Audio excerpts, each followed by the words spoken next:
জিন্দেগির প্রতি ইঞ্চির হিসাব হবে। আন উমরিহি ফিমা আফনাহু, পুরা হায়াত বান্দা কোথায় ব্যয় করেছ বলো আমাকে, আমার দেওয়া হায়াত। ওয়া আন শাবাবিহি ফিমা আবলাহু, শুধু যৌবনটা কোথায় ব্যয় করেছ সেটা আমাকে আলাদা বলো। ওয়া আন মালিহি মিন আইনা ইকতাসাবাহু ওয়া ফিমা আনফাকাহু, প্রতিটি টাকার ব্যাপারে হিসাব দাও দুইটা। এক, টাকাটা কামাই করছো কেমনে, ব্যয় করেছো কোথায়। ওয়া মাদা আমিলা ফিমা আলিমা, যা যা শিখেছিলা, জেনেছিলে, শুনেছিলে, তা কি পরিমাণ আমল করেছ সেটা বল, সেটা বল।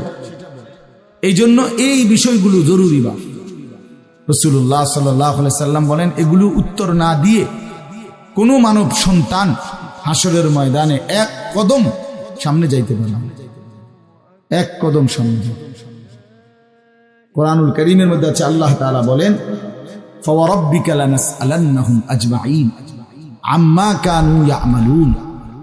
আল্লাহ তাআলা বলেন, আমার কসম, মানে আল্লাহর কসম, আল্লাহ নিজের কসম করে বললেন, আমি অবশ্যই তোমাদেরকে জিজ্ঞেস করব, অবশ্যই অবশ্যই সকলকে, আজমাইন, সকলকেই আমি আল্লাহ জিজ্ঞেস করব, আম্মা কানু ইয়ামালুন, দুনিয়ার হায়াতে যা তোমরা করেছিলে। এই জন্য আল্লাহ তাআলার আড়াল হওয়ার কোনো সুযোগ নেই, হিসাবের বাইরে আমরা কেউ না। আল্লাহ তাআলা বলেন, সুম্মা লাতুসআলুন্না ইয়াওমা ইদিন আনিন নাঈম। আল্লাহ তাআলা বলেন, ওই বাবা,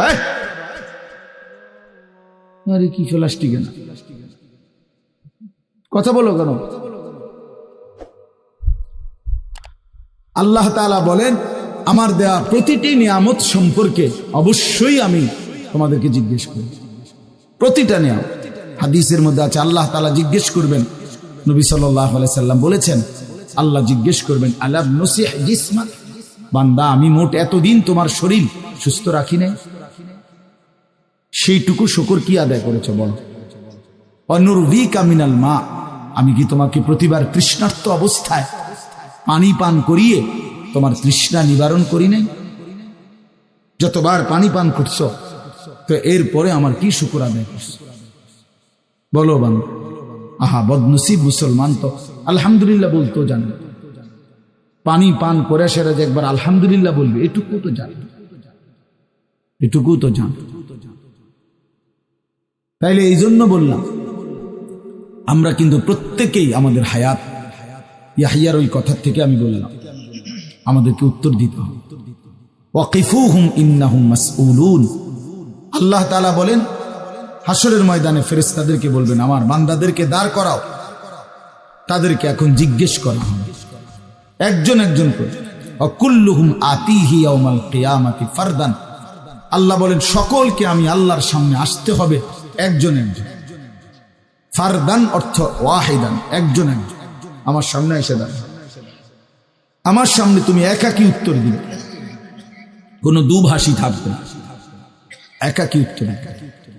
এই জন্য বাপ আমার, এটা জরুরি বিষয়, আমাদের জরুরি বিষয়, আমরা যেন আমাদের জিন্দেগির কদর করি। ছেলেরা তোমাদেরকেও বলি, ভাই, হায়াত এই শুধু শুধু কাটাইয়া বন্ধে কোনো ফায়দা নেই। বুট খাইতে খাইতে নষ্ট করে দিলা জীবন, সামান্য মোবাইলের জন্য জীবন। একটা মোবাইলের আর কতই দাম, 12, 14, 18,000 টাকা।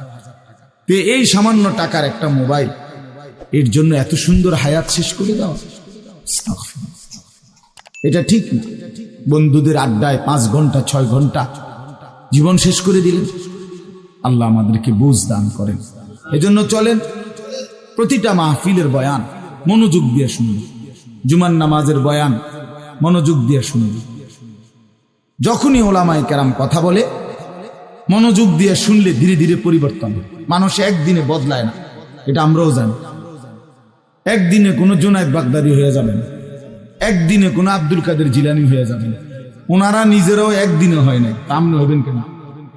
বুঝেন নাই?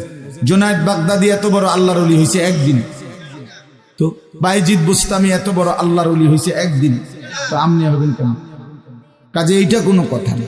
কিন্তু শুনতে থাকলে, গুরুত্ব দিলে, আন্তরিকতা দিয়ে শুনলে, একদিন আল্লাহ তাআলা বদলে পরিবর্তন নসিব হয়। এই পৃথিবীতে অগণিত মানুষ যারা জালেম ছিল, নাফরমান ছিল, পাপী ছিল, হাজারো অন্যায়ের মধ্যে ডুবা ছিল। এমন মানুষও আল্লাহর দয়ায় কোনো একদিন রাত গভীরে, কোনো একদিন দিনের আলোতে, কোনো সামান্য কথায়, কোনো সামান্য ঘটনায় জিন্দেগি বদলায় ফেলছে। পিছনের জীবন থেকে তাওবা করে নতুন জীবন গ্রহণ করছে। আল্লাহ পাককে রাজি খুশি করে জামানার আউলিয়া হয়ে গেছে। এরকম বহু ঘটনা আছে, বহু ঘটনা।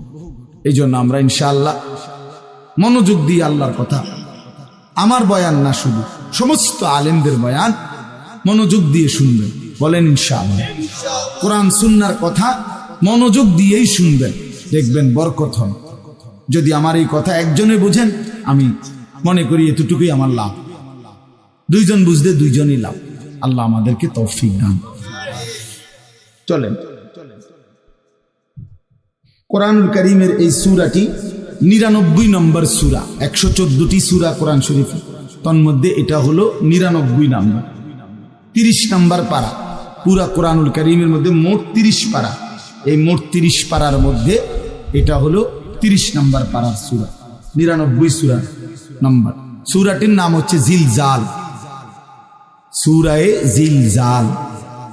জিলজাল শব্দের অর্থ বা জালজালা, জিলজাল একই শব্দ, দুই রকম ব্যবহার। অর্থ হলো ভূমিকম্প। জিলজাল শব্দের অর্থ কি বলেন? ভূমিকম্প। ভূমিকম্প, এই যে জমিন কাঁপে, ভূমিকম্প হয়, এই সূরার অর্থ হলো এইটা। এই ভূমিকম্প বলতে, জিলজাল বলতে আল্লাহ তাআলা কিয়ামতের ভূমিকম্প বুঝাইছে। পৃথিবীতে এমনিতে প্রতিনিয়ত মাঝে মধ্যে বিভিন্ন এলাকা ভেদে, অঞ্চল ভেদে ভূমিকম্প হয়। হ্যাঁ, আধা মিনিট, 30 সেকেন্ড, 40 সেকেন্ড, 50 সেকেন্ড, কিংবা তার চাইতে সামান্য কম বেশি এরকম সময় ভূমিকম্প হয়। এতেই বহু ক্ষয়ক্ষতি হয়। যখনই যেখানে কোথাও ভূমিকম্প হয়, তো সেখানে অনেক ক্ষয়ক্ষতি হয়, ঘর বাড়ি বিভিন্ন কিছুর অনেক ক্ষতিগ্রস্ত হয়। কিন্তু আল্লাহ তাআলা বলেন একটি চূড়ান্ত ভূমিকম্প আছে, যেই ভূমিকম্পটা যখন হবে তখন একসাথে আল্লাহর সৃষ্টি পুরাটা জমিন একসাথে ভূমিকম্প হবে, এবং সেটা কতক্ষণ থাকবে সেটা আল্লাহই জানে, সেটা আল্লাহই জানে। এরকম ভূমিকম্প হবে। আর সেই ভূমিকম্পটা হলো কিয়ামতের ভূমিকম্প। অর্থাৎ এই পৃথিবী ধ্বংস করার জন্য আল্লাহ তাআলা তার গোটা সৃষ্টি জগৎকে মৌত দিবেন। মৃত্যু দুই রকমের, একটা হলো ব্যক্তিগত পৃথক একক মৃত্যু, আর একটা হলো গোটা আলমের মৃত্যু। সবার যখন পৃথক মৃত্যু হয় তো এটারে বলে মৌত। আর গোটা পৃথিবীর যখন আল্লাহর সৃষ্টি সবটার যখন একসাথে মৃত্যু হবে সেটারে কয় কিয়ামত।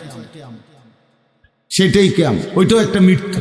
আসমানের মৌত হবে, জমিনের মৌত হবে, সূর্য চন্দ্র গ্রহ নক্ষত্রের মৃত্যু হবে, অর্থাৎ সব কিছু শেষ হবে।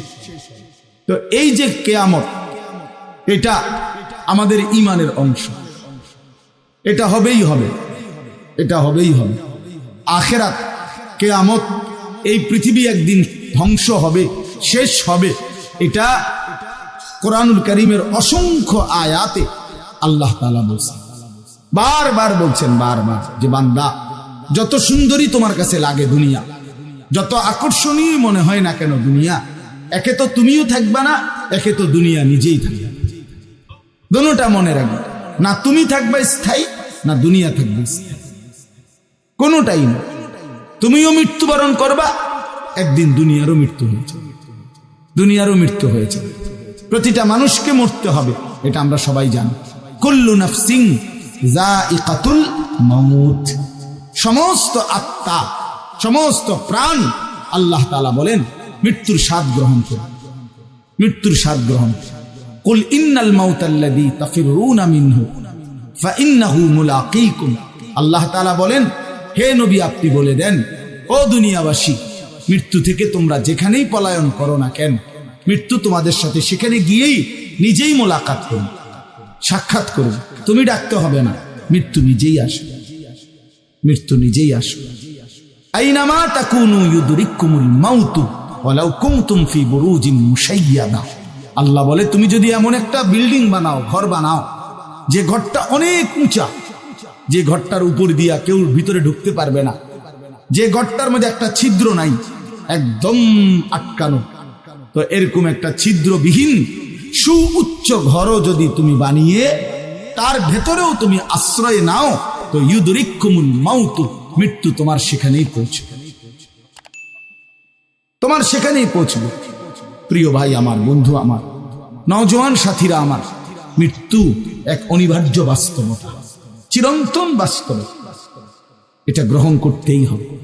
হাসলেও মরতে হবে, কাঁদলেও মরতে হবে, সুখেও মরতে হবে, দুঃখেও মরতে হবে। রাজপ্রাসাদ আর অট্টালিকার মানুষটাও মরে যাবে, জীর্ণ কুটিরে যে লোক থাকে, হ্যাঁ, সেই লোকটাকেও মরতে হবে।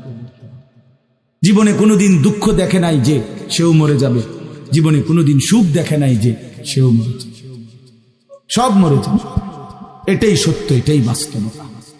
অতএব মৃত্যু এক অনিবার্য বাস্তবতা, এটা গ্রহণ করতেই হবে। এটা যদি আমরা মনে রাখি, আমাদের জীবন অনেক সুন্দর হইবে, অনেক সুন্দর হইবে। রাসূলুল্লাহ সাল্লাল্লাহু আলাইহি ওয়াসাল্লাম বলছেন, আকসিরু যিকরা হাদিমিল লাযযাত, ইয়ানি আল মউত। আল্লাহর নবী বলেন, আমার উম্মত তোমরা বেশি বেশি ওই জিনিসটা স্মরণ করো যে জিনিস তোমাদের সমস্ত স্বাদ, আনন্দ, আহ্লাদ চিরতরে মিটাই দেবে, তোমারে চিরস্তব্ধ করে দেবে।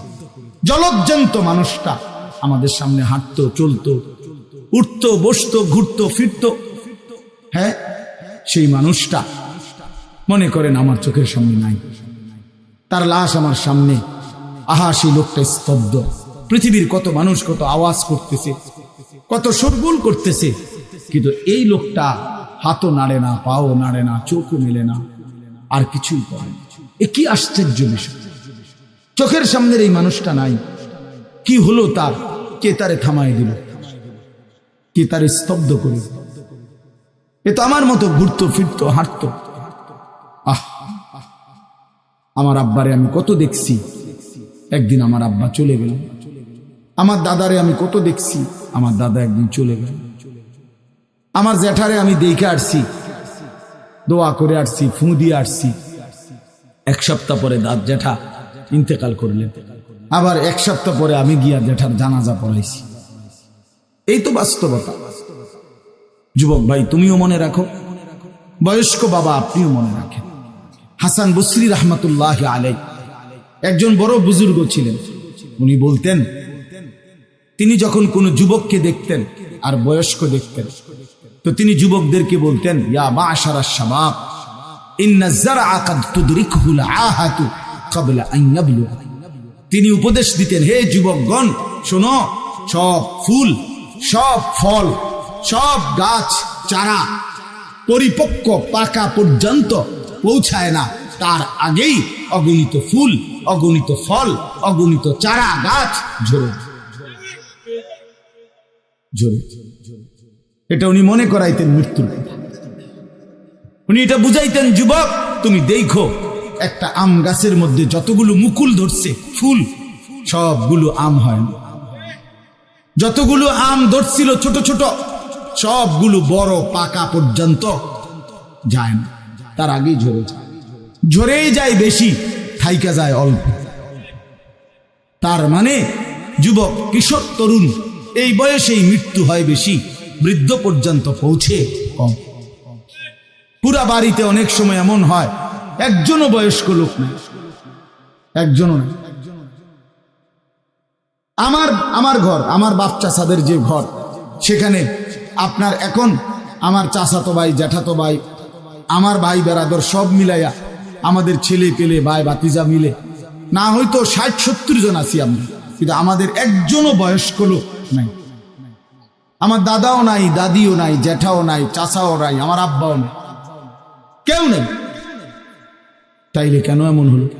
তাহলে বোঝা গেল অধিকাংশই ঝরে যায়, কবরে চলে যায়, মৃত্যু হয়ে যায়। এই জন্য ধোঁকা না খাওয়া। আরেকটা হলো, বয়স্ক লোককে দেখলে উনি বলতেন, হাসান বসরি রহমতুল্লাহ আলাইহি, ইয়া মা'শারা শুয়ুখ, হে বৃদ্ধগণ, উনি তাদেরকে জিজ্ঞাসা করতেন যে মা ইউনতাজারু বিসসারআই ইযা বালাগা, যখন কোনো ফসল পাইকা যায় তখন আর বাকি থাকে কি? কি বাকি থাকে? কাটা। কথা বলে না, কি বাকি থাকে? ক্বালু আল হাসাদ, বা কাটাটা বাকি থাকে, পাইকা তো গেছে। তার মানে আপনারা পাইকা তো গেছেন, বয়স তো হয়েই গেছে, আর শুধু মৃত্যুটা বাকি, আর শুধু মৃত্যুটা বাকি। তাইলে যুবককে বলতেন তুমি ভেবো না তুমি বৃদ্ধ হবা, কারণ অসংখ্য ফুল তো আগেই ঝরে যায়, অসংখ্য ফল তো আগেই ঝরে যায়, অসংখ্য গাছ তো আগেই ঝরে যায়। আবার বৃদ্ধকে বলতেন যে আপনার তো আর কিছুই বাকি নাই, আপনি তো পাইকেই গেছেন, এখন শুধু কাটা, কবর, মৃত্যু ছাড়া আর বাকিটা কি? তাহলে মৃত্যু ভুলে না যাওয়া, মউত ভুলে না যাও। রাসূলুল্লাহ সাল্লাল্লাহু আলাইহি ওয়াসাল্লাম বলেন কাফা বিল মাউতে ওয়াইজান, নবীজি বলেন কোনো মানুষ যদি মৃত্যুর কথা স্মরণ করে তার ওয়াজের জন্য, নসিহতের জন্য এটাই যথেষ্ট, এটাই যথেষ্ট। আমরা কিতাবে পড়ছি হযরত ওমর রাদিয়াল্লাহু তাআলা আনহু, এত বড় সাহাবী, উনি বলতেন কুল্লা ইয়াউমিন ইউকালু মাতা ফুলান মাতা ফুলান ওয়ালা বুদ্দা মিন ইয়াউমিন ইউকালু মাতা ওমর।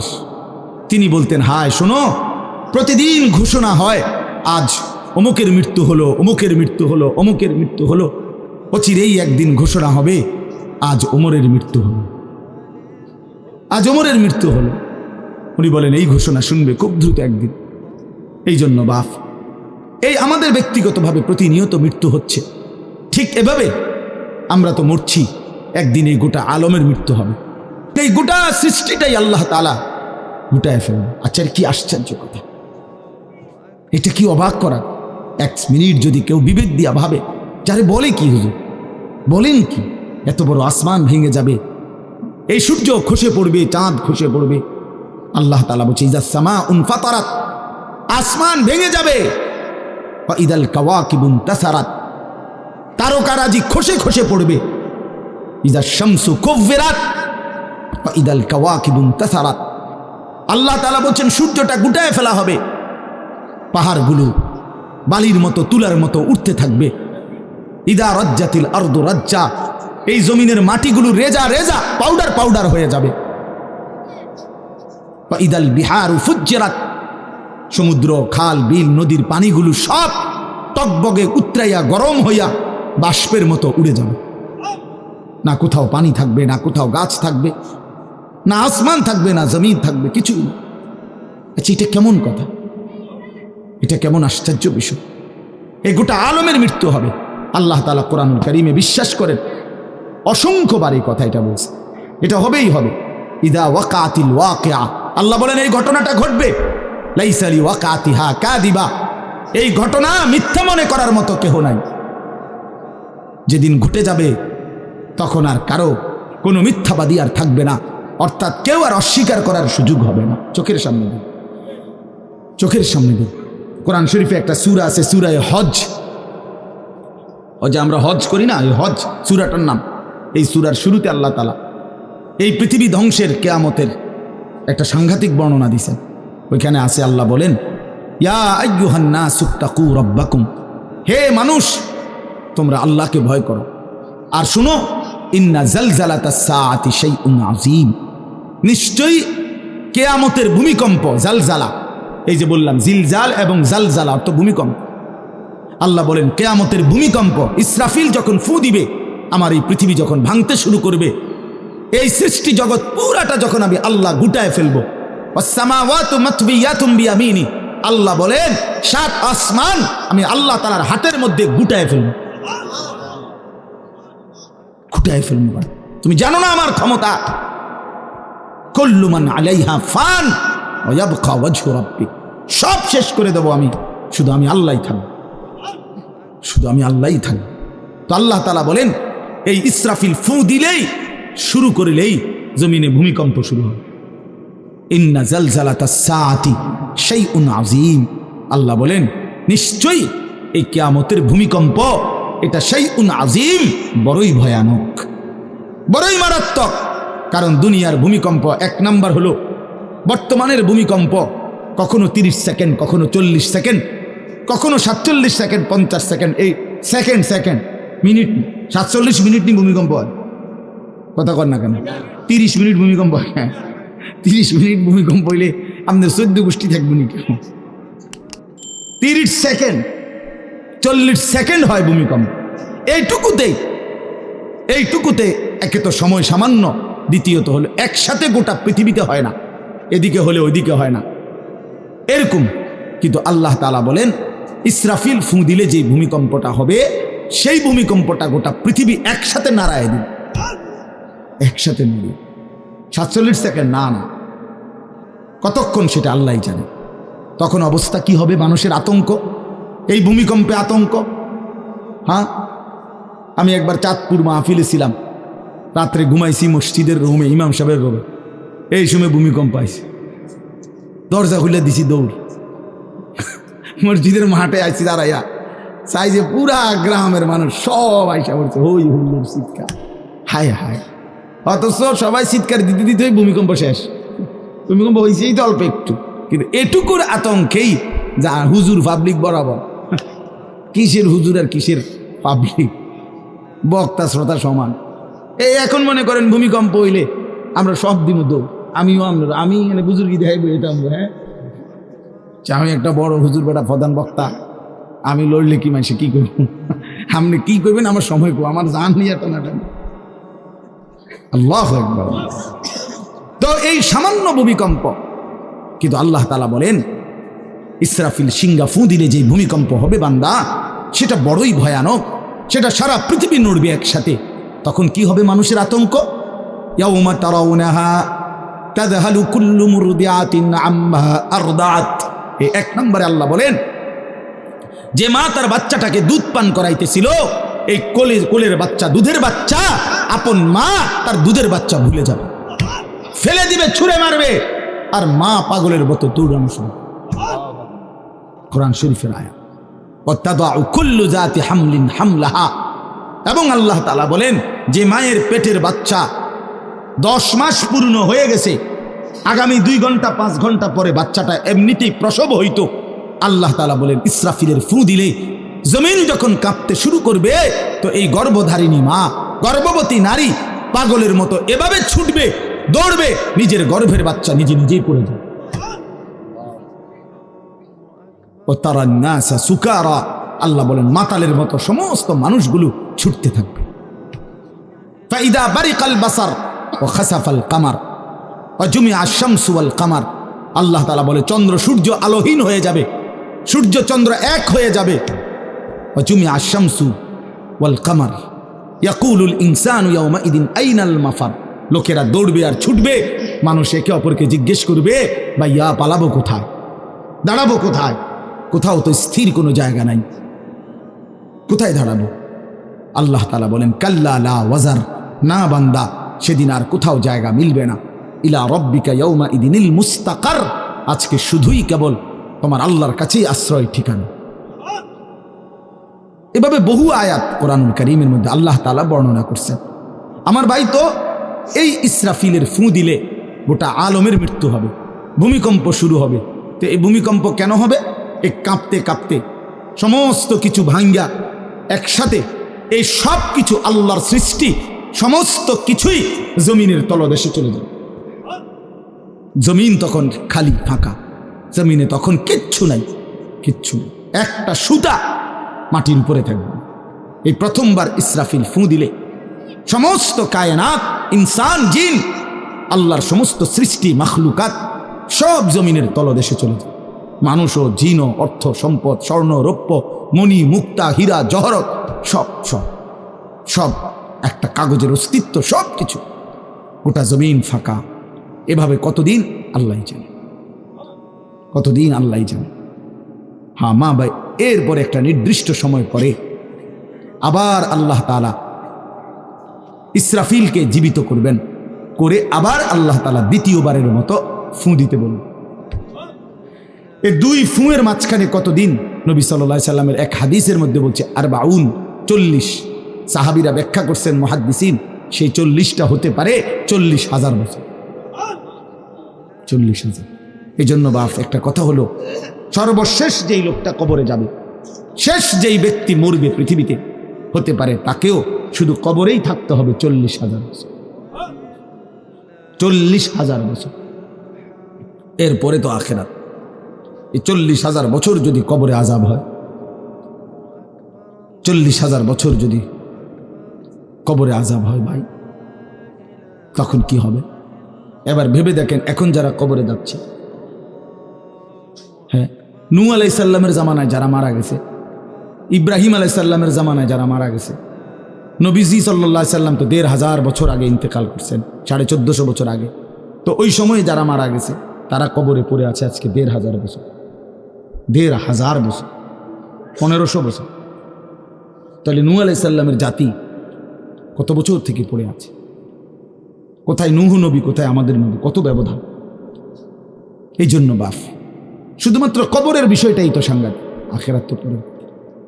শেষ ব্যক্তিটাও যদি কবরে থাকতে হয় 40,000 বছর, তো এখনকার মানুষগুলো আছে কত কাল ধরে। তো এই যার কবরে আযাব হচ্ছে, আহা বাপ, সে কি পরিমাণ কষ্ট হচ্ছে ভাইবা দেখে। কবরবাসীদের রুহের মাগফিরাত, আরে ভাইয়া একবার চোখ বন্ধ করে 1 সেকেন্ড ভাবেন, আজ আমরা যাদের রুহের মাগফিরাত কামনা করলাম, এই 20 বছরের ব্যবধানে, 30 বছরের ব্যবধানে, 10 বছরের ব্যবধানে, 50 বছরের ব্যবধানে আবার এর পরের লোকেরা আমাদের রুহের মাগফিরাত কামনা করে। এটা কি পরিমাণ বাস্তবতা, কি পরিমাণ বাস্তবতা! এটাকে অস্বীকার করার, না বুঝার কিছুই নাই, মৃত্যুকে না বুঝার কিছুই নেই। কারণ এত বেশি জলজ্জান্ত আল্লাহ তাআলা এটা আমাদের সামনে দেখাইছেন, এত মানুষের মৃত্যু আল্লাহ আমাদের সামনে দেখাইছেন, এটাকে অস্বীকার করার, না বুঝার কিছুই নেই। তো চলেন, এরপরে আল্লাহ তাআলা ইসরাফিলকে আবার জীবিত করবেন। জীবিত করে আল্লাহ তাআলা ইসরাফিল আলাইহিস সালামকে বলবেন, ইসরাফিল আবার তুমি সিংহায় ফুঁ দাও।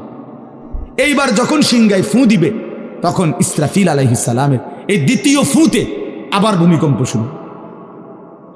আবার কি শুরু হবে? ও মাঝখানে ভাই, ওই ছেলে অপদার্থ, কথা বলো না,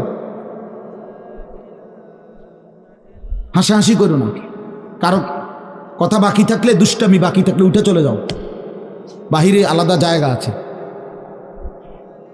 গাফেল সন্তান কোনো কিছুতেই যাকে কোনো আসর করে না। আহা, আপনারা জানেন না, আপনাদের এক এক ছেলের অবস্থা হলো কলিজাটা পাথর হয়ে গেছে, কোনো কিছুই তার কলিজা নাড়ায় না। এত শক্ত জানোয়ার যে খোদার 365 দিনে কোনো দিন ফজরের নামাজ পড়ে না, একদিনও না।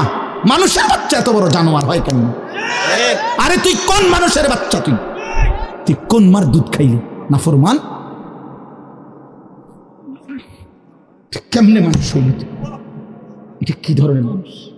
একদিনও নামাজ পড়ে?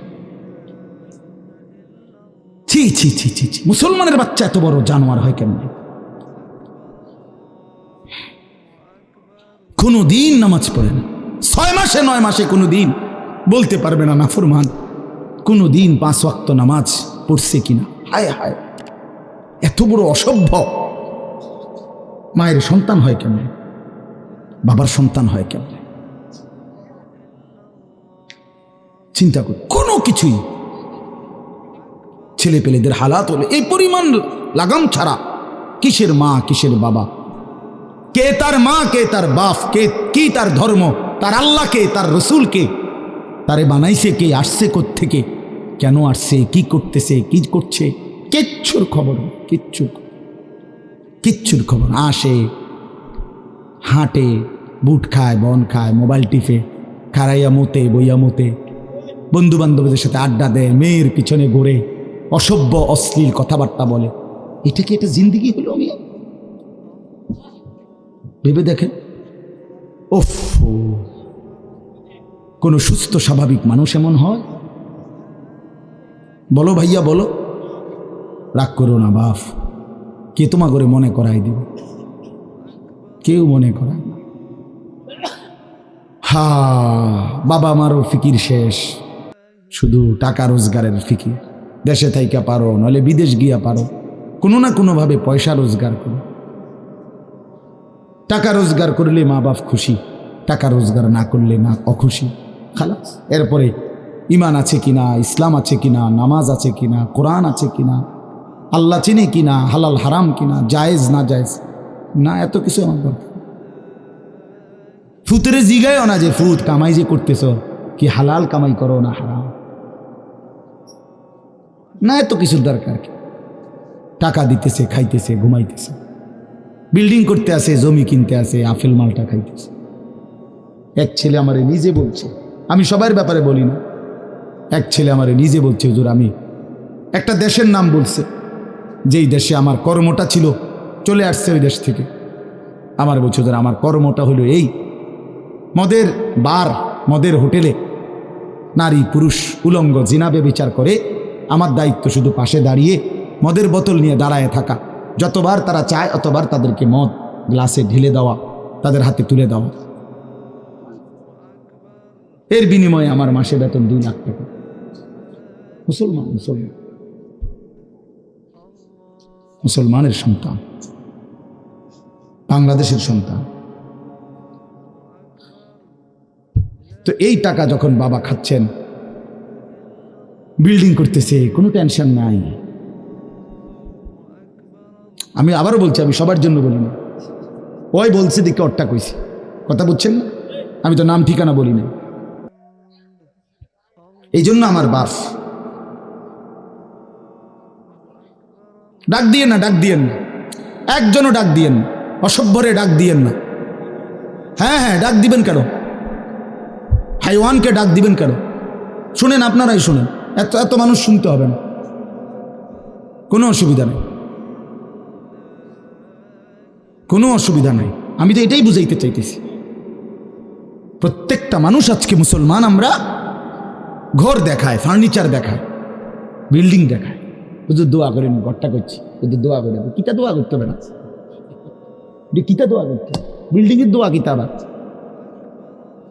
ইট বালুর লেগে দোয়া করে লাভ কি বেড়া?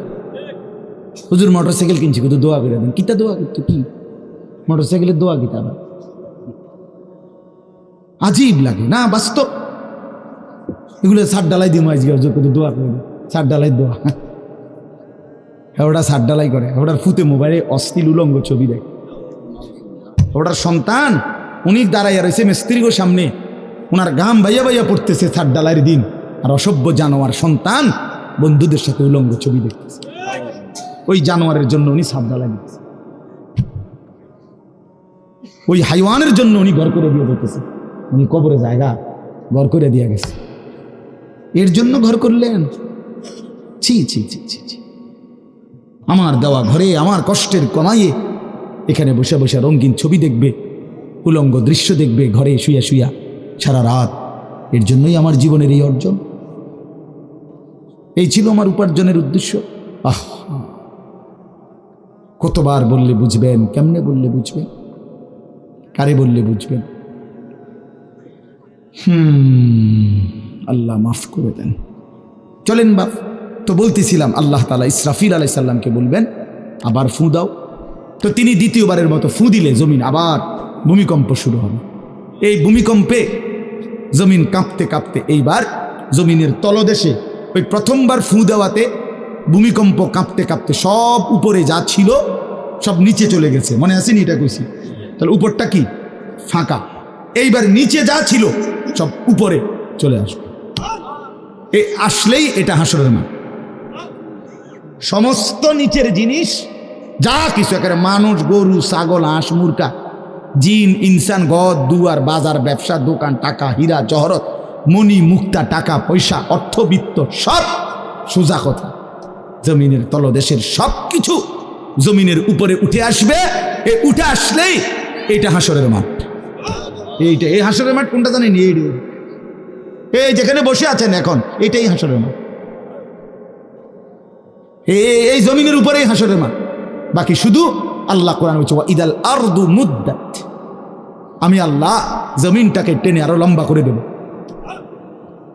আরো বড় করে দেবো আর কি, প্রশস্ত করে দেবো। কারণ ওই যে পিসের মানুষ কারণ লাগবে না, মানুষ তো দাঁড়াই বসেই আদম আলাইহিস সালাম থেকে নিয়া, তো মানুষ বেশি না, মানুষ, গরু, ছাগল, হাঁস, মুরগা, জিন, ভূত সব খারাপবে না, সব দাঁড়াবে।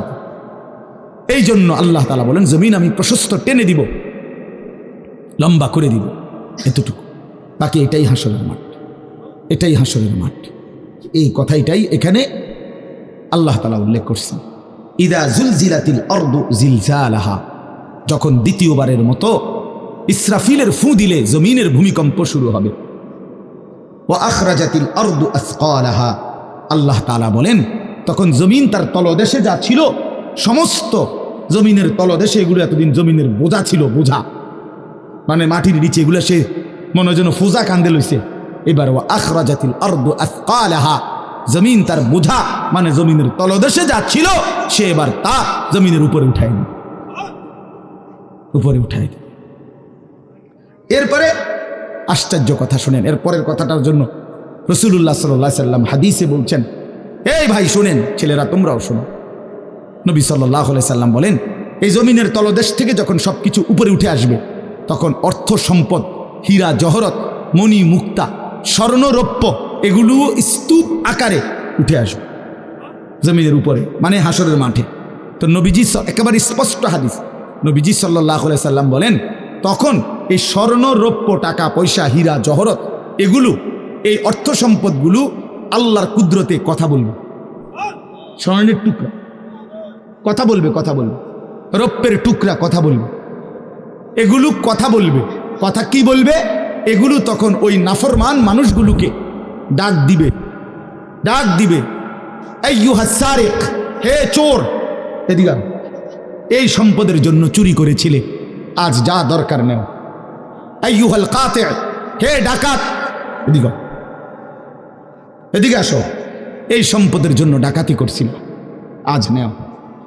হে আত্মীয়তার, আইয়ুহাল কাতি, আত্মীয়তার সম্পর্ক ছিন্নকারী ব্যক্তি, আসো, এই জন্য ভাইয়ের সাথে যুদ্ধ করছো, বোনের সম্পদ নষ্ট করছো, চাচারে সম্পত্তি দাও নাই, এই জন্য, এই দুনিয়ার জন্য নেও, এখন নাও, এখন যা লাগে নাও। এইভাবে প্রত্যেক নাফরমান পাপীকে, হে হারামখোর সুদ করে দিগা, এখানে টাকা যা লাগে নে, নে বাটপার, এখান থেকে টাকা নে, কি পরিমাণ টাকা দরকার ছিল তোর, নে। এইভাবে রাসূলুল্লাহ সাল্লাল্লাহু আলাইহি সাল্লাম বলেন দুনিয়ার এই সম্পদগুলো কথা বলবে আর ডাকবে। ডাকলে মানুষ, আচ্ছা এটা তখন কেরম লিখবো? কথা বোঝেন নাই? এটি যখন কথা বলবে, ডাকাডাকি করবে, মানুষ কি বলবে? লোকেরা তো সবাই দাঁড়াইছে, মানুষও তো দাঁড়াইছে, তারারই তো ডাকতেছে, তো তারা কি বলবে? ওয়াকালাল ইনসানু মা লাহা, আল্লাহ নিজেই বলতেছে, লোকেরা তখন মানুষগুলো বলবে মা লাহা, এটা কি হলো? আরে এটা কি কারবার? এগুলো কথা বলে কেমনে? এগুলো কি কয়? এরা আমার চিনলো কেমনে? আমি যে সিটার, আমি বাটফারে চিন্তা লাগলো, ইন্নারিল্লাহ, একের পুরা ধরা, অনবিচার আচার কিছুই শুরু হয়েছে না, এখনই বেজ্জুতি, বাকিটা তো অবস্থা খারাপ। মানে অর্থাৎ মানুষগুলো অবাক হয়ে বলবে মা লাহা, কি হলো জমিনে, কি হলো এগুলোর, এরা এমন করছে কেন, এরা কথা বলছে কেন? আল্লাহ বলেন ইয়াউমাইদিন তুহাদ্দিসু আখবারাহা, আল্লাহ তাআলা বলেন বান্দা, হে কি দেখছো হবে? এই মাত্র দেখলা স্বর্ণ রৌপ্য টাকা পয়সা কথা বলে, এখনে না দেখবা আসল খেলাটা।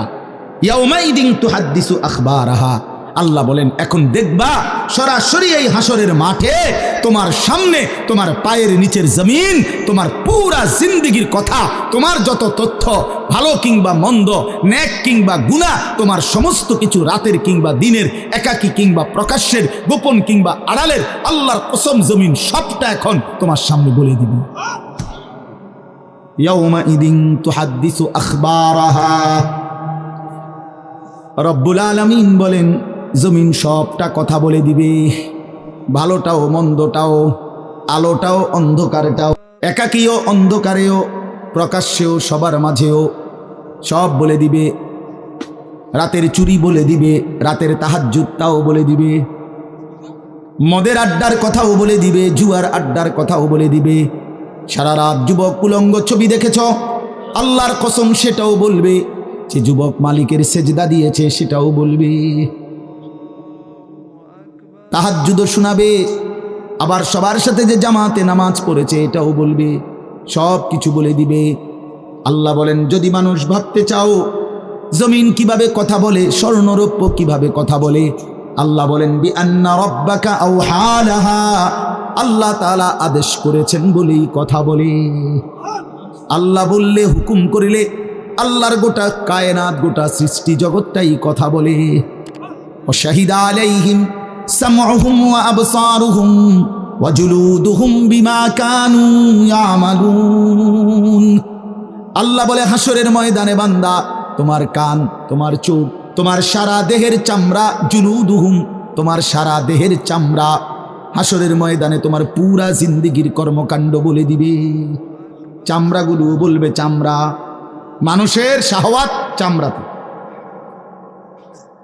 এই জন্য সমস্ত যৌনতার ঘটনা, অসভ্যতার ঘটনা শরীরের চামড়া বলে দিবে। মানুষের শাহওয়াত চামড়া।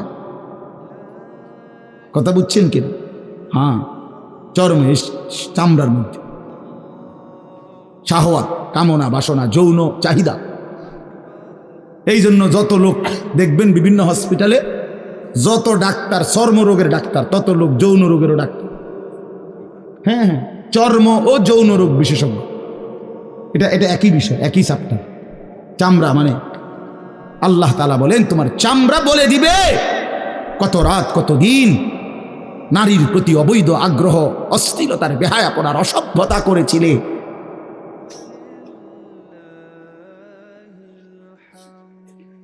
হায় হায়, বিআন্না রাব্বাকা আওহা লাহা।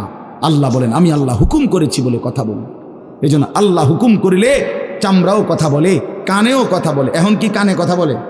কিন্তু সেদিন বল, চোখেও কথা বলুন। এখন চোখ কথা বলে না, মানে সব কিছুর জবান খুলবে, সব কিছু। আপনারা বলেন, আমরা তো মনে করি জিহ্বায় কথা বলে না, জিহ্বায় কথা বলে না, আল্লাহর হুকুম হইলে কথা বলে। নাহলে যেই লোক বোবা, তারও তো জিহ্বা আছে না, তো সে কথা বলে না। যেই লোক কানে শুনে না, তো তার কি আপনার এইভাবে কান বলতে কিছু নাই, তো সে শুনে না কেন, কথা বলেন না কেন? আল্লাহর হুকুম। যার চোখ, যে চোখে দেখেন, এই যে জুয়েল ভাই, আমি মূলত তার মহব্বতেই মাহফিলটা দিছি। তো এই যে দেখে না, তো তার এভাবে তো চোখ আছে, সে দেখে না কেন? আল্লাহ তাআলার হুকুম নাই বলে দেখেন, ঠিক কিনা বলেন না কেন? মজার বিষয় হলো, রাসূলুল্লাহ সাল্লাল্লাহু আলাইহি সাল্লাম হাদিসে স্পষ্ট বলেছেন, বিশ্বাস করেন, একেবারে বিশুদ্ধ হাদিস, আল্লাহ তাআলা তার দুইটা চোখ নিয়ে গেছে। নবীজি বলছেন, সে যদি সবর করে আল্লাহর হুকুমের উপরে চলতে পারে, রাসূলুল্লাহ সাল্লাল্লাহু আলাইহি সাল্লাম বলেন, আল্লাহ তাআলা তাকে এই দুইটা চোখ নিয়ে যাওয়ার কারণে, অন্ধ বানানোর কারণে সে যে সবর করলো, আল্লাহ রাসূল বলছেন আল্লাহ তাআলা নিশ্চিত তাকে জান্নাত দান করবেন। এই জন্য তুমি ভাই সবর করো। মালিকের এই দুনিয়া দেখতে পারলা না, তো অপেক্ষা করো, একদিন জান্নাত দেখবা, জান্নাতের হুর দেখবা, তো আরো মজা হবে যে আমি প্রথমেই জান্নাতি দেখলাম, জান্নাতি দেখলাম। যা মালিক, দুনিয়া দেখলাম না তোমার, তুমি আমারে জান্নাত দেখাই। আল্লাহ তৌফিক দান করুন। ইয়াউমাইদিন ইয়াসদুরুন নাসু আশতাতান লিয়ুরাউ আমালাহুম। আল্লাহ বলেন, তখন দলে দলে ফেরেশতারা মানুষগুলোকে লাইনবদ্ধ, সারিবদ্ধ করে দলে দলে বানাবে। লোকেরা পরস্পর, প্রত্যেকটা মানুষকে ফেরেশতারা আলাদা আলাদা গ্রুপ বানিয়ে দেবে হাসরের ময়দানে। তখন প্রত্যেকে এই গ্রুপে গ্রুপে, দলে দলে, লিয়ুরাউ আমালাহুম, নিজেদের আমল নামা, নিজেদের আমল দেখবার জন্য সামনে এগিয়ে যাবে। অর্থাৎ প্রত্যেককে তার আমল নামা দেখবার জন্য, দেওয়ার জন্য নির্দিষ্ট জায়গায় নিয়ে আসবে। নেওয়ার পরে সেখানে প্রত্যেকের ফাইল, প্রত্যেকের খাতা, আমল নামা তার হাতে তুলে দেওয়া হবে। দিলেই সে দেখবে। আল্লাহ বলতেছেন, ফামান ইয়ামাল মিসকালা যাররাতিন খায়রান ইয়ারা। এক বিন্দু, এক অণু পরিমাণ, পরমাণু পরিমাণ, সামান্য থেকে সামান্য পরিমাণও নেকি, কল্যাণ, তাও তুমি দেখতে পাবা। ওমান ইয়ামাল মিসকালা যাররাতিন শাররান ইয়ারা। বিন্দু থেকে বিন্দু মন্দ যা করেছিলে, তাও তুমি দেখতে পাবে।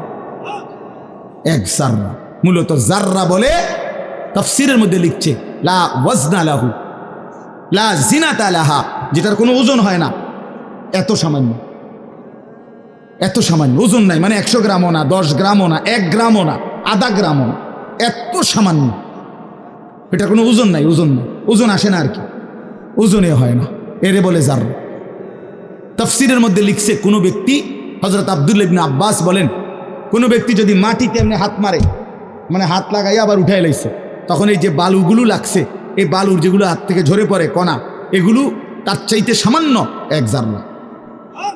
আমার উস্তাদ বলছিলেন ছাত্র জীবনে আমাদেরকে যে মানুষ যে কাপড় ধুইয়া চিপে, কাপড় এমনি চিপ্পা রোদ্রে দেয় না, মানে চিপ্পাই তো ফানি ফেলায়, তো কাপড় চিপ্পা সাইরা মানুষের একটা স্বভাব হইল রৌদ্র দেওয়ার আগে এটার একটা ঝাড়া মারে, লুঙ্গিটারে একটা আগে কি মারে, ঝাড়া দিয়া এরপরে দেয়। এই যে লুঙ্গিটা ঝাড়া দিলে যে ছোট্ট ছোট্ট পানির ফোঁটা ছিটকাইয়া পড়ে, এই ফোঁটা এগুলো পিচ্ছি পিচ্ছি এগুলো এক একটা জাররা অথবা তার চাইতে ছোট। এটার ওজন আসবে না, এটা 1 গ্রামও হবে না, আধা গ্রামও হবে না। এই সামান্য ভালোটাও তুমি দেখবা, মন্দটাও দেখবা। কেমনে আড়াল করবেন ভাই? নিজেকে আড়াল করবেন কেমনে বাপ? যুবক তুমি কেমনে আড়াল করবা? কোরআন শরীফে আছে, আল্লাহ বলেন ইয়াউমা তুবলাস সারাইর, বান্দা আমি হাসরের ময়দানে তোমার অন্তরের গোপন বিষয়গুলো, যেগুলো কেউ শুনে নাই, তুমিও বলো নাই, শুধু মনে মনে কল্পনা করছিলা ভালো কিংবা অসৎ, সেগুলো হাসরের ময়দানে তোমার সামনে খুলে দেব। হ্যাঁ, আফালা ইয়ালামু ইযা বু'সিরা মা ফিল কুবুর ওয়া হুসিলা মা ফিস সুদূর। আল্লাহ তাআলা বলেন এই বুকের ভিতরে, অন্তরের ভিতরের যেই কথাগুলো সেগুলো খুলে দেব। এই জন্য আজকে আমার কথা এখানে শেষ। আমি এতটুকু কথাই বলতে চাই, এই 99 নম্বর সূরাটা আমাদেরকে এই কথার সবক দিচ্ছে যে আমরা আমাদের জিন্দেগির 1 সেকেন্ড, একটি নিঃশ্বাস আড়াল করবার সুযোগ নেই। হিসাব দিতে হবে, হিসাব দিতে হবে। 1 মিনিট, 1 সেকেন্ড, 1 পলক, 1 লম্হা, 1 মুহূর্ত আমাদের আড়াল করবার সুযোগ নাই ভাই। ভালোটার প্রতিদানও নিতে হবে, মন্দটারও প্রতিদান নিতে হবে। তাইলে কেন জীবন নষ্ট করব? কেন হায়াত নষ্ট করব? আমার অনুরোধ রইল, যতগুলো যুবক ছেলে আছো ভাই, তোমাদের কাছে অনুরোধ, মৌলানা কথা বলবে, এরপরে আরও একটু বয়ান হলে এরপরে দোয়া হবে, কিন্তু আমার মাঝখান দিয়ে এই কথাটাই আমি অনুরোধ করে বললাম, প্রত্যেকেই দয়া করে আল্লাহর ওয়াস্তে নিজের জীবনের কদর করো ভাই। আমার এটাই শেষ কথা। যুবক ছেলেরা, তুমি আমার সাথে এখন যাইবা না, আমিও তোমার সাথে যাব না। এই দুনিয়াও যেমন আমি আলাদা চলে যাচ্ছি, আপনারাও আলাদা চলে যাবেন, কিন্তু বাস্তব কথা হলো আমি আপনি প্রত্যেকেই আলাদা আলাদা কবরে, আখেরাতে আল্লাহর সামনে মুখোমুখি হইতে হবে। এই জন্য হাত জোর করে অনুরোধ করছি ভাই, নিজেরে নষ্ট করুন। একটা ছেলেও যদি বুঝো, আমার অনুরোধ রইল তোমার প্রতি, তুমি নষ্ট হইও না, চরিত্রহীন হইও না, তুমি হায়াতটা শেষ করে দিও, কষ্ট পাইবা। এই নারী ছবি, অশ্লীল দৃশ্য, উলঙ্গপনা, বেহায়াপনা, এই জেনা ব্যভিচারের দৃশ্য, এগুলো দেখো না। চেষ্টা করো 5 ওয়াক্ত নামাজ পড়তে, 5 ওয়াক্ত নামাজ পড়তে হিম্মত করলে পারবা ভাই। পেশাব পায়খানার পরে টয়লেট পেপার ব্যবহার করো, পানি ব্যবহার করো, দেখবা শরীর পবিত্র থাকলে আল্লাহর ইবাদত করতেও মন চাই।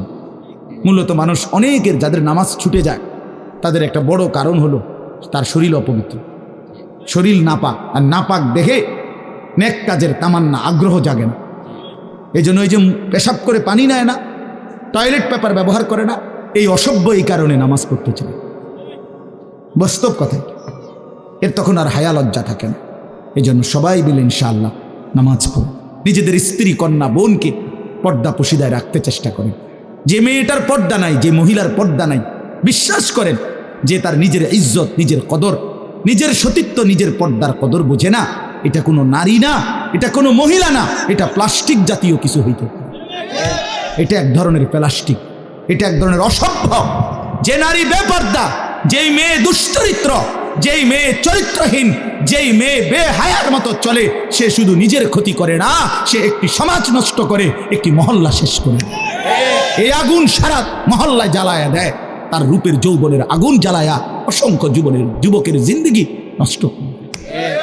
এই জন্য ওই জানোয়ার মনে রাখতে হবে, ওই অসভ্য নারী, যতগুলো ছেলে তাকে দেখে অবৈধ কামনা বাসনা করছিল, এই সমস্ত যুবকের সমপরিমাণ গুনাহ ওই অসভ্য মেয়ে, ওই নর্তকী, ওই ব্যভিচারিণী নারী, তাকে ভোগ করতে হবে। এত সোজা না। এই জন্য বাবাদেরকে বলি, ছেলেদের দিকে কদর করেন, মেয়ের দিকে নজর দেন, স্ত্রীর দিকে নজর দেন। ওই খাট পালং দেখাইয়েন না, বিল্ডিং উল্ডিং দেখাইয়েন না, ইতান দেখাইয়া লাভ নাই। উঠতে লাইলে সবারই ঘুমাইয়া লাগে, পরিশ্রম করে ঘুমাইলে এত কিছু লাগে না। কত মানুষ আছে এরকম যারা ফাওড়াও দোয় না, জুতাই নাই, বেটা ফাও দিব কি দিয়া বেটা। হ্যাঁ, সময় কর, এতটা ক্লান্ত থাকে যে শুইলেই কি এসে পড়ে ঘুম আসে। আল্লাহ আমাদের সবাইকে কদর করার তৌফিক দান করেন। আজকের এই মাহফিলকে আল্লাহ তাআলা ভরপুর বরকত দান করেন। আল্লাহ তাআলা আপনাদের সবাইকে কবুল আর মনসুর করেন।